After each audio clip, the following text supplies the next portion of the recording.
He was dead within 3 years after being faded. Anything faded is slowly going to be darkened. Fame as choice B means the state of being renowned, and notoriety as choice C, which means the state of being famous or well known for some bad quality. So choice B and choice C cannot denote the state of being fade, rather anyone famous or notorious is to be brightened. So they are eliminated.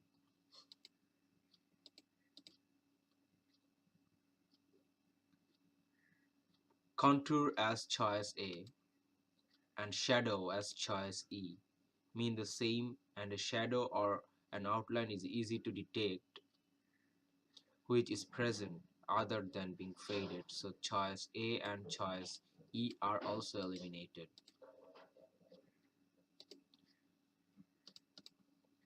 Oblivion and stupefaction, given as choice D and choice F respectively, both mean the state of being unaware and unconscious, or obscurity, which exactly merge with the state of being faded followed by the death. So the correct answers are choice D and choice F.